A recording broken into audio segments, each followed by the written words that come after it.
In this episode of Idea City, boomers, lighten up. The kids are all right. And if we listen to them for the first time in history, the children can help show us the way.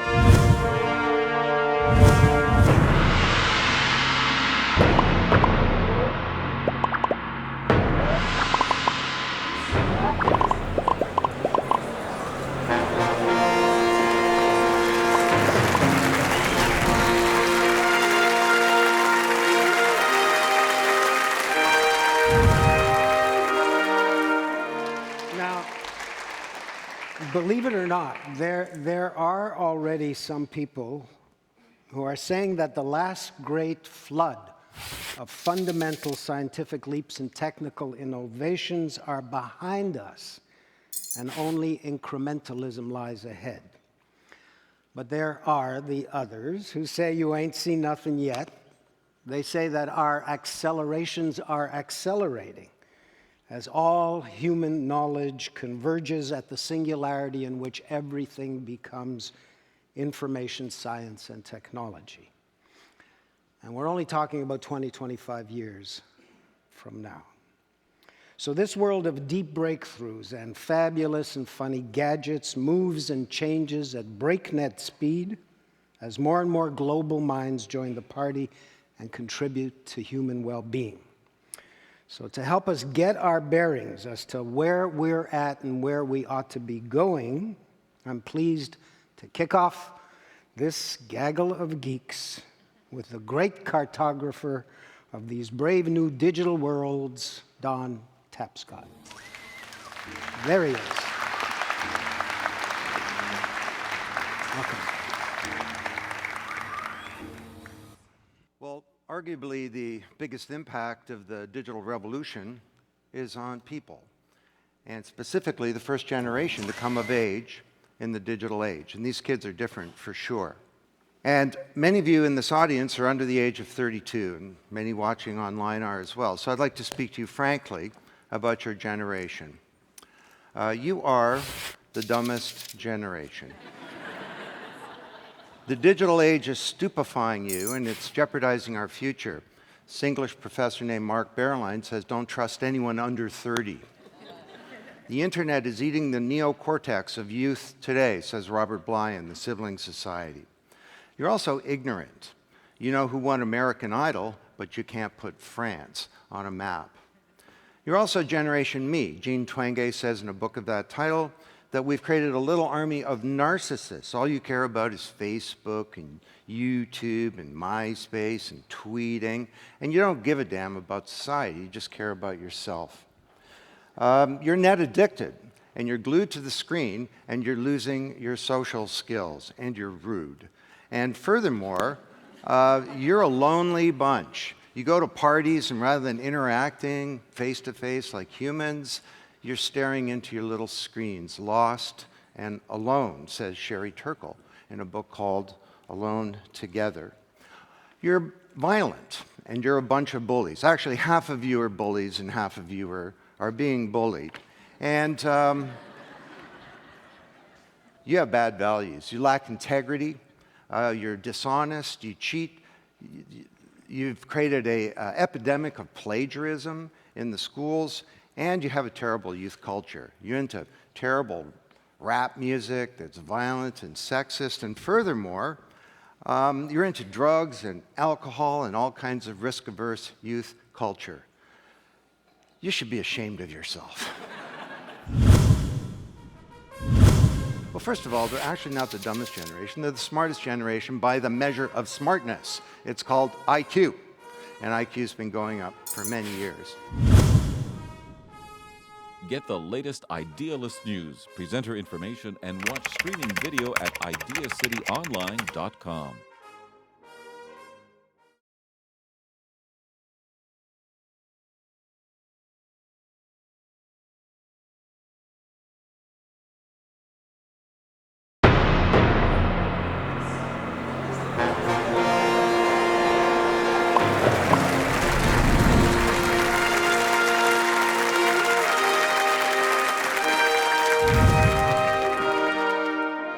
Now, It's a great stereotype. Unfortunately, after having conducted the biggest study ever of this generation, or ever generation, a $4 million research project, where we interviewed 11,000 young people in 10 countries, I'm here to tell you that that stereotype is a great one, but it's not supported by any data.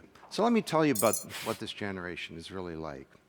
Now, I started studying kids about 20 years ago when I noticed how my own children were effortlessly able to use all this sophisticated technology. And at first I thought, my children are prodigies. But then I noticed that all of their friends were like them, so that was a bad theory. So I started working with 300 kids, and I wrote this book, Growing Up Digital, in 1997. I said, kids will have no fear of technology because it's not there. It's like the air. Flash forward to today, they're not just growing up, they've grown up. They're coming into the workforce, into the marketplace, into society, and there's no more powerful force to change every institution than the first generation of digital natives. I'm a digital immigrant. I had to learn the language. Now, the first reason that we should care a lot about this digital generation is that they're huge. Now, we call them the boomlet. They're the echo of the baby boom, born between 1978 and 1997. But they're not a boomlet. The echo is actually louder than the boom. In the United States, there are 80 million of them, 8 million in Canada. There are only 78.5 million in the US, or 7.8 million in Canada. So based on their demographic muscle alone, this generation is going to dominate the 21st century. In 15 years, they'll be 75% of the workforce in Canada. But what makes them a force for change is not just their demographic muscle. This is the first generation to grow up digital, and they're different. Time online for kids growing up today is not taken away from hanging out with your friends, learning the piano, talking to your parents, or doing your homework. Time online is taken away from television. The baby boomers, my generation, watch 24 hours a week of TV per kid. These kids watch a lot less TV, and they watch it differently. They come home, they turn on their computer, and they're in 3 different windows, and they got 3 magazines open, and they're texting and listening to iTunes, and they got a video game go. Oh yeah, and they're doing their homework. And the TV may be going on in the background, but the TV's kind of like Muzak. You know, it's like ambient media. And when they're online, what are they doing? Well, rather than being the passive recipients of somebody else's video, they're the actors, the initiators, the organizers, the searchers, the authenticators. They're composing their thoughts and telling their stories. They're remembering things. They're so-called multitasking. This is creating a generation that actually thinks differently. Now, what does all this do to the brain and to performance? Well, first of all, they're actually not the dumbest generation. They're the smartest generation by the measure of smartness. It's called IQ, and IQ's been going up for many years. Secondly, they're graduating from university like never before, and SAT scores should have dropped because the SAT back in my day was taken by only the best kids from the very best schools. Today, everybody takes it. That should have brought big downward pressure on the mean, but it hasn't. SAT scores have held their own or even gone up. And furthermore, they want to be smart. We asked these 11,000 kids, which would you rather be, smarter or better looking? And the vast majority of them said smarter. There was only one country where they said they wanted to be better looking. If you'd like an interpretation of that, I'm not going there. Now, there are 2 critical periods of brain development, 0 to 3, early childhood, and extended adolescence, about age 8 to 18. And this is, extended adolescence is when 1/3 of the human brain gets built. We're talking about the synaptic connections in the brain. And the number one variable determining what your brain is like after your DNA is how you spend your time. And if you spend 24 hours a week being the passive recipient of TV, like my generation did, you get a certain kind of brain. If you spend an equivalent amount of time being the actor, the organizer, the initiator, the rememberer, that affects your brain as well. And Dr. Stan Kuchar, a famous Canadian psychiatrist who worked with us on this program, argued that this is now taking the brain past its conventional limitations. These kids aren't multitasking.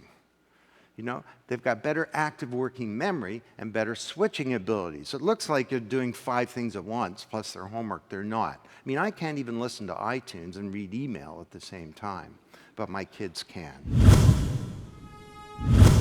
So rather than a generation gap, we have a generation lap, where kids are lapping their parents on the digital track. And if you have a teenager in your house, you know what I'm talking about.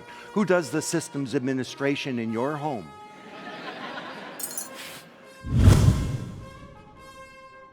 Get the latest Idea City news instantly. Follow us on Twitter.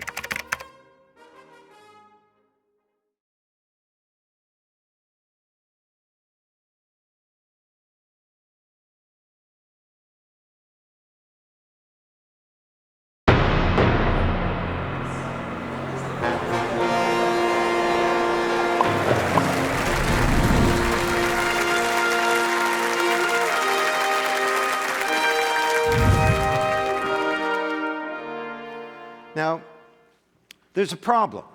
The top third are spectacular. The middle third are doing okay compared to previous generations. The bottom third are dropping out of school in Canada and the United States. Now, there are reasons for this. Lots of people blame the internet. How about the fact that this bottom third come from single-parent families where the mom doesn't have time to talk to the kid, let alone work with them on their homework if she was so inclined. There's a whole bunch of inner-city stuff, gang-related stuff. Kids are coming to school hungry. We're teaching with an old model of pedagogy where teachers broadcast to students and they don't learn well doing that. I mean, there are real reasons why the bottom third are performing well. And to blame the internet is sort of like blaming the library for ignorance. This is not a problem of technology or media, it's a public policy problem. We have to fix the schools. And the internet's not the problem, it's actually key to the solution of moving to a new interactive model of learning. Now, how about in the family? Well, this is the org chart of the family I grew up in, the boomer family. I mean, mom reported to dad and the kids reported to mom. I was kid number 1 of 5, which meant the dog reported to me. Yes. But this was enshrined in popular culture. Father knows best, right? The family of today looks more like this. Kid is in the center. You got parents and also step-parents, because a lot of families are broken up or non-traditional. And then you have grandparents and others around it. And there is no generation gap. Kids and parents get along really well today.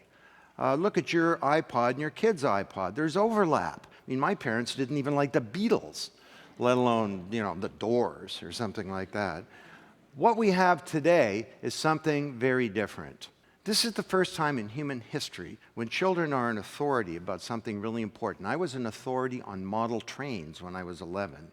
Today, the 11-year-old is an authority on this digital revolution that's changing business, commerce, government, learning, publishing, every institution in society. So rather than a generation gap, we have a generation lap, where kids are lapping their parents on the digital track. And if you have a teenager in your house, you know what I'm talking about. Who does the systems administration in your home?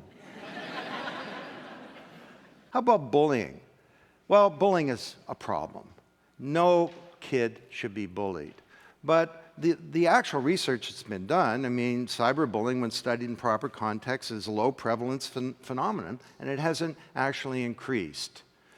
And there are a whole bunch of problems related to this that maybe we should be focusing on. Like the number 1 killer of young people today is suicide. And a tiny percent of those have anything to do with bullying. Maybe we ought to focus on untreated mental illness amongst young people and about having the universities able to respond when someone goes into a depression or has a psychotic episode. I think we fear what we don't understand. And as for they don't give a damn, youth volunteering in Canada and the United States has been growing year over year for 15 years. It's a great generation. We can be very hopeful about them. And they're into alcohol and drugs. The percent of kids in Canada and the United States that are clean, that don't do either drugs or alcohol in high school, has been growing year over year for 15 years. They're a bunch of criminals. Well, actually, youth crime has been dropping in Canada and the United States year over year for 15 years. We fear what we don't understand. So we've always been uneasy about kids. Kids are to be seen and not heard. Youth is wasted on the young. You combine that with the fact that this is the first time ever when the kids in the schools know more about the big revolution in learning than the teachers. And the kids in the family know more about the social media that's affecting relationships. And the young people coming into the workforce have better tools at their fingertips than exist in our most important corporations. This is a formula for fear. Now, of course, there's a dark side. You know, there are all kinds of issues. You want to make sure that your kids are safe, that they have balance. We need to do something about the failing schools. There's a digital divide. We don't want to create a world of digital haves and have-nots, although this is closing rapidly. There's a generational firewall as these kids come into the workforce and they bump up against Dilbert Inc.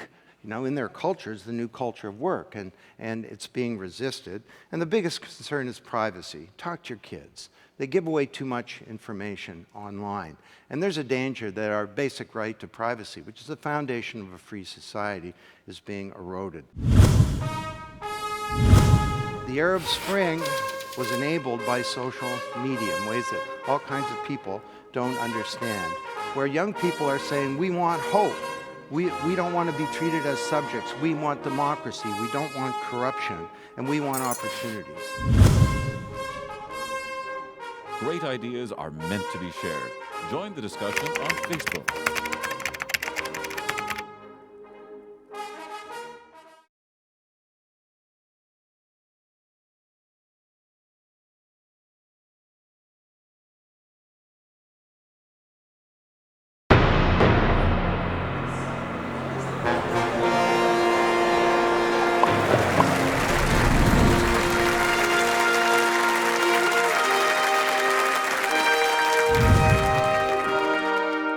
We told young people, you work hard, you stay out of trouble, you graduate, you can have a good and prosperous life. Turns out my generation was not so accurate with that. Furthermore, we've come up with this awful stereotype where we blame them for the problems. We need to fix this.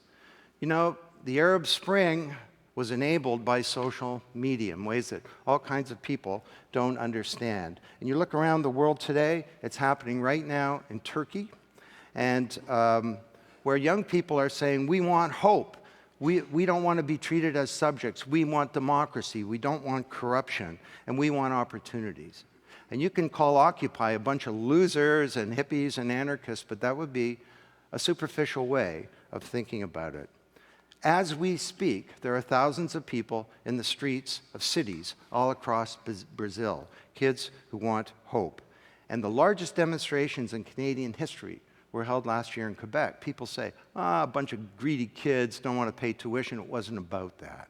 It was about a generation that wants to have hope and that wants to do well. So now I'm speaking to the baby boomers. Boomers, lighten up. The kids are all right. And if we listen to them for the first time in history, the children can help show us the way. And maybe if we start to do the right thing, that this smaller world that their kids inherit might actually be a better one. Thank you very much.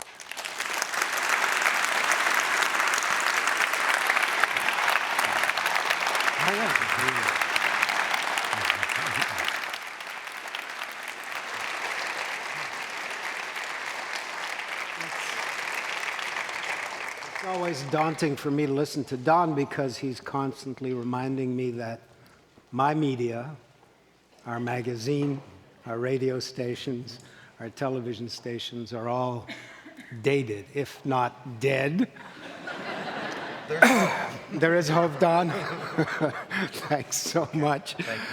Thank you.